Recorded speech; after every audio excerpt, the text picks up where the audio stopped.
నమస్తే, welcome to ఒక TV. ఏదైతే జీవో నెంబర్ 81 ప్రకారం 60 సంవత్సరాలు దాటిన వీఆర్ఏల యొక్క వారసులను ప్రభుత్వ ఉద్యోగాలు ఇవ్వాలని చెప్పేసి బషీర్బాగ్ ప్రెస్ క్లబ్లో ఒక మీటింగ్ అయితే ఏర్పాటు చేసి సంబంధించి వీఆర్ఏల మనతో ఉన్నారు. సార్ మాట్లాడమన్నా చెప్పండి, ఏంది మీ ప్రధాన ఉద్దేశం?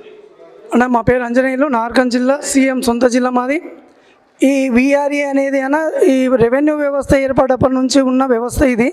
అంటే అక్కడ గతంలో రజాకాల నుంచి ఉడక వీఆర్ఏలను కావలి, మస్కూరి, సుంకరి, నీరడి అనే పేర్లతో పిలిచేవాళ్ళు. ఈ వీఆర్ఏ అంటే ఓన్లీ రెవెన్యూ వ్యవస్థకు ఒక్కదానికి సంబంధించింది కాదు. అక్కడ గ్రామంలో ఉన్న లా అండ్ ఆర్డర్ ఉడక వీఆర్ఏని చూసుకోవాలి. ఏ ఇంటికాడ ఏమిలో లేనా, ఏ ఇంటికాడ ఎవరు చనిపోయినా ఉడక ఆ వీఆర్ఏనే బాధ్యత వహించేవాడు. అయితే ఇలాంటి వ్యవస్థలో ముఖ్యంగా ఏంటంటే వీఆర్ఏ వ్యవస్థకు రిటైర్మెంట్ ఏజ్ అనేది ఉండదన్న. మా ముత్తాత చనిపోతే తాతకు వచ్చింది, మా తాత చనిపోతే మా నాన్నకి ఇచ్చిండ్రు. ఇప్పుడు మా నాన్న ఉడికి చావడానికి దగ్గరలో ఉన్నాడు అంటే తదనంతరం మాకే వారసత్వం కింద వచ్చిన ఉద్యోగాలు ఇవి. అంటే ప్రభుత్వము పే స్కేల్ అమలు చేస్తా అని చెప్పేసి 2020లో అసెంబ్లీ సాక్షిగా ఒక తీర్మానం ప్రవేశపెట్టడం జరిగింది వీఆర్ఏల గురించి. దాన్ని ఇంప్లిమెంట్ చేయకపోతే మేము 80 రోజుల సమయకాలంలో ఒక జీవోని సంపాదించినాం. వాళ్ళు ఎవరైతే హామీ ఇచ్చిండ్రో, అసెంబ్లీ సాక్షిగా హామీ ఇచ్చిండ్రో, అయ్యా మాకు పే స్కేల్ అమలు చేస్తాను అందుకే నీకు ఓటేసినామని మేము గొడవ పెట్టినందుకు మాకు 81 జీవో ఇచ్చిరన్న. 81 జీవో అనేది రిలీజ్ చేసిండ్రు. ఇది పే స్కేల్ ఇంప్లిమెంట్ చేయడానికి ఇచ్చిన జీవో. ఈ జీవోలోనే ఏం చేసిండ్రంటే కొన్ని చిక్కులు వచ్చినాయి జీవోలు. అప్పుడున్న ఐఏఎస్ కమిటీ వాళ్ళు ఒక నిర్ధారణలో చేసిన కమిటీ ఏంటంటే, ఒకటి 61 సంవత్సరాల పైబడేలకు, ఒకటి 61 సంవత్సరాల లోబడేలకు. 61 సంవత్సరాలకు ఎలాంటి విధి విధానాలు లేకుండా వాళ్ళకు ఆర్డర్ కాపీ ఇవ్వచ్చు, పే స్కేల్ ఇవ్వచ్చు అని రిలీజ్ చేసిండ్రు. వాళ్ళకి ఆర్డర్ కాపీలు ఇచ్చిండ్రు. ఇంకా మిగిలింది 61 సంవత్సరాల పైబడేళ్ళు, అదే 3797. ఈ 61 సంవత్సరాల పైబడే వాళ్ళకు ఏం చేయాలి అంటే, దీని పుట్టుపూర్వతాలు మొత్తం పరిశీలించిన తర్వాత వీళ్ళ వారసులకు ఉద్యోగాలు ఇవ్వాలి అని చెప్పేసి అదే జీవోలో జీవో నెంబర్ 81లోనే 3వ పాయింట్లో మెన్షన్ చేసిండ్రు. అన్నది 3వ పాయింట్లో కూడా ఏం క్లియర్ మెన్షన్ చేసిండ్రు. 3797 వాళ్ళకు వాళ్ళ యొక్క పిల్లలకు, వారసులకు, కొడుకులకు కానీ కూతుర్లకు కానీ ఉద్యోగాలు ఇవ్వచ్చు అనేది ఒకటే జీవో కింద ఇంప్లిమెంట్ చేసిండ్రు. సో ఇంప్లిమెంట్ చేసి జీవో ఇచ్చింది గత ప్రభుత్వం ఇవ్వచ్చు. ఇంప్లిమెంట్ అనేది 16,758 మందికి ఇంప్లిమెంట్ చేసిన ప్రభుత్వం కాంగ్రెస్ గవర్నమెంట్ ప్రభుత్వం. అది జనవరి 22, 2024 తారీఖు నాడు ఇంప్లిమెంట్కి వచ్చింది ఈ జీవో.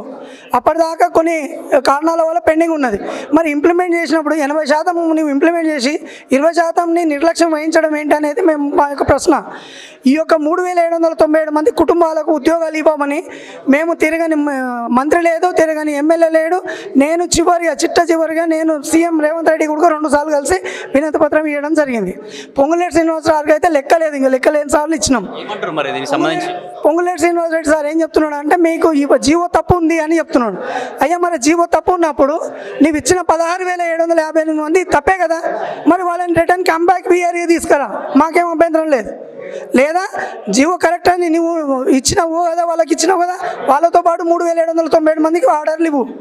ఈ ఉద్యోగాలు ఇవ్వకుండా మా యొక్క కుటుంబాలలో ఈ వ్యవస్థలో ఉన్న పరిణామం ఏంటంటే, ఒక వీఆర్ఏ అనేది వాళ్ళ అన్నదమ్ములందరూ కలుసుకొని చేసుకునే ఉద్యోగము. మేము ఉద్యోగం వస్తుందని చెప్పేసి మేము వారసత్వం కింద కొంతమంది సెటిల్మెంట్ చేసుకున్నాం, భూమి ఇచ్చినాం, డబ్బులు ఇచ్చినాం, రకరకాల ఇబ్బందులు గురైనాం. మరి నీకు ఇప్పుడు మాకున్న పరిస్థితులు, నేను పీజీ చదువుకున్నా, నా దగ్గర మిగిలింది మా నాన్న సంపాదించిన 1 ఎకరా భూమి కూడా నేను మా అన్నకి ఇచ్చేసుకున్నా. మళ్ళీ ఒక 10 లక్షల రూపాయలు నేను వేరే వాళ్ళకు అప్పు చేసి తీసుకొచ్చిన. ఇప్పుడు మా నాన్న పేరు మీద 10,500 వస్తుంది. ఈ 10,500 మా నాన్న మెడికల్ గ్రౌండ్ కిందకే సరిపోవట్లేదు.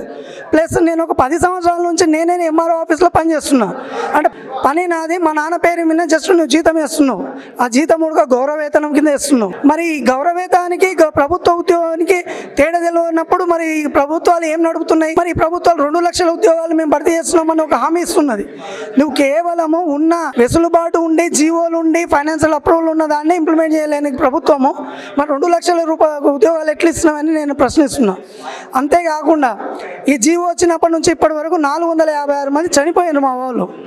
మరి ఈ క్షోభ అంటే ఆర్థిక భారం కానీ, వాళ్ళ యొక్క హెల్త్ కండిషన్ కానీ, మరి అప్పులు చేసిన దాన్ని కట్టడానికి వీళ్ళు కాక వాళ్ళు సూసైడ్ చేసుకొని 28 మంది వారసులు, నాలాంటి వారసులు చనిపోయారు. మరి వీటికన్నిటి కారణమైన పొంగులేటి శ్రీనివాసరెడ్డి గారిని ఒకటే నేను కోరడం ఏంటంటే, తక్షణమే చనిపోయిన వాళ్ళకి ఎక్స్గ్రేషియా ప్రకటించి ఎమ్మడే 3797 మందికి నువ్వు ఉద్యోగాలు ఇవ్వకపోతే జాతీయ బీసీ సంక్షేమ అత్యాగ్రహంలో టైగర్ కృష్ణ ఆధ్వర్యంలో తెలంగాణ రాష్ట్రాన్ని నిప్పుల సుడిగుండంగా మార్చి నేను ఎక్కడెక్కడ కట్టుదిట్టం చేసి నిన్ను ఖచ్చితంగా ఇచ్చే వరకు నిలదీసి నేను ఇప్పించే బాధ్యతగా మేము చేస్తామని నేను హెచ్చరిస్తూ. ఇది గత ప్రభుత్వం నుంచి ఇదే పరిస్థితి ఉందా, ఈ ప్రభుత్వంలో ఇట్లా జరిగింది?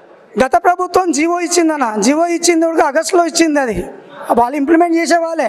అక్కడ ఉన్నది ఏంటి అంటే అక్కడ ఉన్న ఎలక్షన్ కోడ్ రావడం, వాళ్ళకు కొన్ని చిన్న చిన్న అడ్డంకులు అప్పుడు ఉన్న సమస్యలు ఉన్నాయి, అవన్నీ క్లియర్ అయినాయి. ఇప్పుడు ఇంప్లిమెంట్ చేసింది నీ గవర్నమెంటే, కాంగ్రెస్ గవర్నమెంటే కదా, ప్రజాపరిపాలన ప్రభుత్వమే ఇంప్లిమెంట్ చేసింది. మేము అదే చెప్తున్నాం. మళ్ళీ ఇప్పుడు ఏమంటుంది, కొన్ని రోజులేమో మీకు పోస్టులు లేదని చెప్పింది, ఇప్పుడు పోస్టులు వచ్చినాక మేము వాళ్ళనే తీసుకుంటాం మిమ్మల్ని తీసుకోమంటుంది. అంటే ప్రభుత్వ వైఖరి ఏంటంటే అన్నం తిని కడుపు నిండా సంతోషంగా ఉన్నవానికి మళ్ళీ బిర్యానీ పెడుతున్నాడు. మరి ఆకలి కొని అల్లటమించడానికి అంబలు వేయలేని పరిస్థితి ప్రభుత్వానికి ఉన్నది. అంటే ఇక్కడ అంబలు వేయమని అడుగుతున్నాం. మేమే కొంతేమో కోరికలు అడగట్లేదు. ఉన్న జీవోని నువ్వు ఇంప్లిమెంట్ చేసిన దాన్ని ఫుల్ఫిల్ కంప్లీట్ చేయమని చెప్తున్నావు. 80% నువ్వు పూర్తి చేసినావు, ఒక 20% మిగిలింది. ఆ 20% నువ్వు కంప్లీట్ చేయమని అడుగుతున్నావు. ఇంట్లో మేమేం కొంతేమో కోరికలు లేదు, లేకపోతే కొత్తగా జీవో తెప్పామని చెప్పట్లేదు, మాకు కొత్తగా బడ్జెట్ అలాట్ చేయమని కూడా చెప్పట్లేదు. ఉన్న బడ్జెటే మాకు అలాట్ అయిందే, మాకు ఇచ్చిందానే మాకు ఏమంటున్నాం. అది మా డిమాండ్ ఏంటంటే 3797 కుటుంబాలకు రెవెన్యూ మంత్రి గారు సొంత నిర్ణయంతో తక్షణమే ఈ యొక్క డేంజర్ జోన్లో ఉన్న వీఆర్ఏ వ్యవస్థని కాపాడాల్సింది కూడా ఆయన బాధ్యత. కాబట్టి తక్షణమే ఆర్డర్ కాపీలు ఇవ్వాలనేది మేము కోరుకుంటున్నాం. ఎన్నో సమావేశాలు చేసారు, దీనికి సంబంధించి ధర్నా చౌక్లో కూడా పెద్ద ఎత్తున ప్రోగ్రామ్ కూడా చేశారు. ఆ ప్రభుత్వం దృష్టి కూడా తీసుకెళ్లే ప్రయత్నం చేశారు. ఆయన ప్రభుత్వం స్పందించకపోవడం పట్ల మీరు ఎట్లా చూసుకోవచ్చు? మళ్ళీ నెక్స్ట్ కార్యాచరణ ఎలా ఉండబోతుంది మీ తరఫున? అలా ఇంతకుముందే మీరు చెప్పినట్టు మొన్ననే మినిస్టర్ క్వార్టర్ ముట్టడి ప్రోగ్రామ్ చేసినాం. అది ముట్టడి ఉడక కాదు, మేము వినతి పత్రం ఇవ్వడానికి కూడా పొంగులేటి శ్రీనివాస్ రెడ్డి సార్ కలవట్లేదు మాకు. మేము ఆయన కలిస్తే మా ఆవేదన చెప్పుకుంటే ఏదైనా కరుగుతాడేమంటే ఉడక కలవడం లేదు. సో నేను చెప్పాల్సింది ఏంటంటే అక్కడ ఉడక నువ్వు తగ్గకపోతే, ప్రభుత్వం తగ్గి మా యొక్క ఆవేదన నువ్వు అర్థం చేసుకోకపోతే మేము ఒకటే అడుగుతున్నాం, నిన్ను గద్దె దించడమా మా ఉద్యోగం ఎక్కడమా, ఉద్యమమా ఉద్యోగమా అనే నిదానంతో ముందుకెళ్తాం. ఆర్ కృష్ణ ఆధ్వర్యంలో పెద్ద ఎత్తున బీసీ సంఘాలను కానీ కార్మిక సంఘాలను కానీ అన్ని సంఘాలను ఏకృతం చేసి తెలంగాణ ఉద్యమం ఏ విధంగా అయితే ఉరుతలు ఊహించినామో అదే విధంగా అదే బాటలో మేము నడిచి మేము ఉద్యోగాలు సాధిస్తామని మేము కోరుతున్నాం.